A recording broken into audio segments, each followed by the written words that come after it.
మనిద్దరి మధ్య ఎటువంటి తప్పుడు రిలేషన్ లేదని శ్రీకర్ ముందు నిరూపిస్తాను.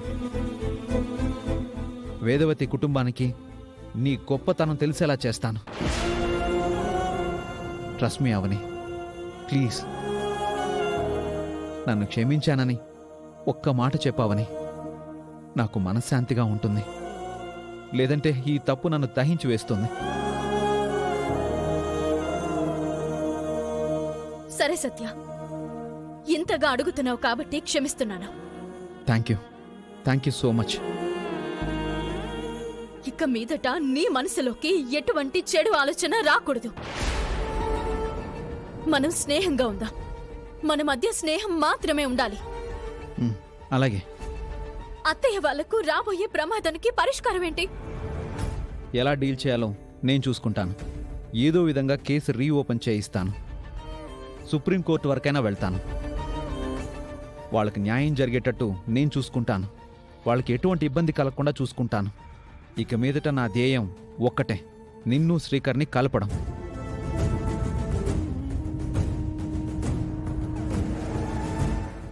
రేపు మనం ఇల్లు ఖాళీ చేసి వెళ్లిపోవాలని కోర్టు నుంచి ఆదేశాలొచ్చాయి.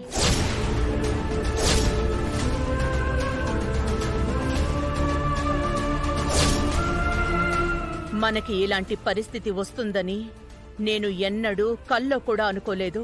దీనంతటికీ కారణమైన అవనిని, ఆ సత్యాన్ని వదలకూడదు.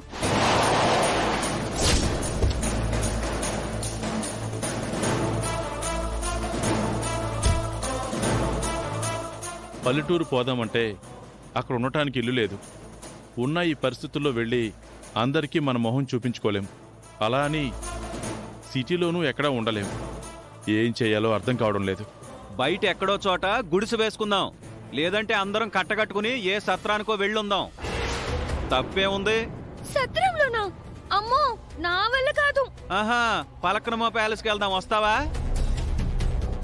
మరి ఇంత వెటకారం అవసరం లేదు. దీని మాటలు అలాగే ఉన్నాయి. మరి బెంగపడకండి. చివరి నిమిషంలో ఏదైనా అద్భుతం జరుగుతుందేమో చూద్దాం. ఇంకేం అద్భుతాలు జరుగుతాయి నీ బొందా? దీని పాదం కూడా మన ఇంటికి పెద్ద ఎఫెక్ట్ అయినట్టుంది. నేను కాలు పెట్టిన చోట కష్టాలు తీరుతాయి గాని కష్టాలు రావు. నీ మొహానికంత సీన్ లేదు. నువ్వు, ఆ అక్షయ్య, అవని అందరూ ఒకటే. దరిద్ర జాతకాలు. ఇప్పుడు మనకి కావలసింది గొడవలు కావు, నిలువ నీడ. అమ్మా, మా ఫ్రెండ్ ఒకడితో అన్ని విషయాలు మాట్లాడాను. మీరేం కంగారు పడకండి. వాడిల్లు ఒకటి ఖాళీగా ఉంది, అందులో ఉండొచ్చని చెప్పాడు. ప్రస్తుతం అందరం అందులో అడ్జస్ట్ అవుదాం. మన ఇల్లులా పెద్దిల్లా బాబాయ్? 10 బెడ్రూమ్లు, పెద్ద లాను, పెద్ద హాలు అన్నీ ఉంటాయా? దీన్నే అంటారు చింత చచ్చినా పులుపు చావలేదు అని. కాస్త చిన్నిల్లు అన్నాడు. ప్రస్తుతం మనకి వేరే దారి లేదు. శ్రీకర్,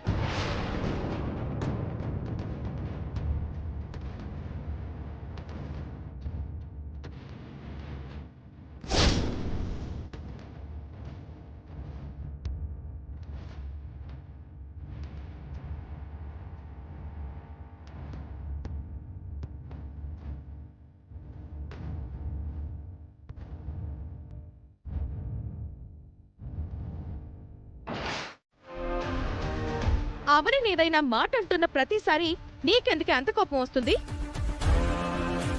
అవని కడుపున పుట్టిన అక్షయకి కూడా ఇంత కోపం వచ్చేది కాదు. అవనిని తల్లిలా చూసుకుంటుంది. తల్లిని అనరాని మాటలంటే ఎవరికైనా కోపం వస్తుంది కదా. సత్య అత్తయ్య వాళ్ళ ఇంటికి వెళ్ళుంటాడా? అత్తయ్య వాళ్ళకి భరోసా ఇచ్చి ఉంటాడా?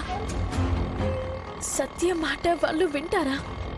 నీకు అవనికి మధ్య ఉన్న అక్రమ సంబంధం కారణంగానే నా కొడుకు జీవితం నాశనమైపోయింది. ఈ కుటుంబం సుడిగుండాల్లో చిక్కుకుంది. పోరా బయటికి. అవనికి అన్యాయం జరగకూడదన్న ఆలోచనల వల్లే పరిస్థితులు ఇంత దూరం వచ్చాయి. వేదవతి గారు. మా మేనకోడలికి మేం అన్యాయం చేయలేదు. మా మేనకోడలే మాకు అన్యాయం చేసింది. నీతో కేసు పెట్టించి ఇలా చేసింది. మీరు ఆవేశంలో ఉన్నారు, అందుకే అవనీని అపార్థం చేసుకుంటున్నారు.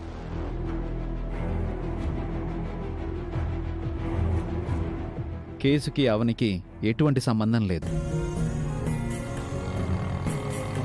ఈ కేసు పెట్టింది నేను, వాదించింది నేను, మిమ్మల్ని ఓడించింది నేను, మీ మీద గెలిచింది నేను.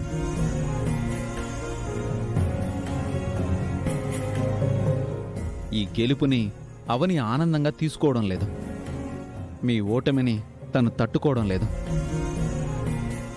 ఇది మీరు నమ్మి తీరాలి. నా మీద ఒట్టు, నా కన్న తల్లి మీద ఒట్టు, నేను దైవంగా భావిస్తున్న నా వృత్తి మీద ఒట్టు.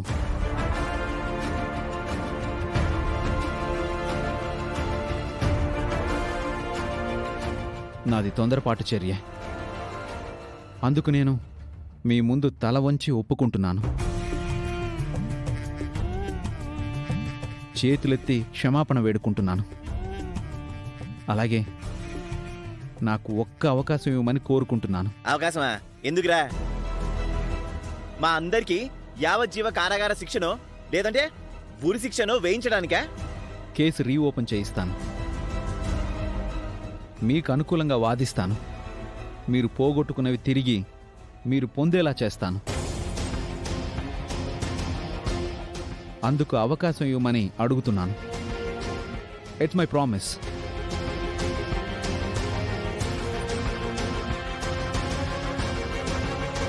కాన్సిక్వెన్సెస్ నాకు వ్యతిరేకంగా మారితే కోర్టు ముందు నేను దోషిగా నిలబడి శిక్ష నేను అనుభవిస్తాను. అందుకు నేను సిద్ధంగా ఉన్నాను.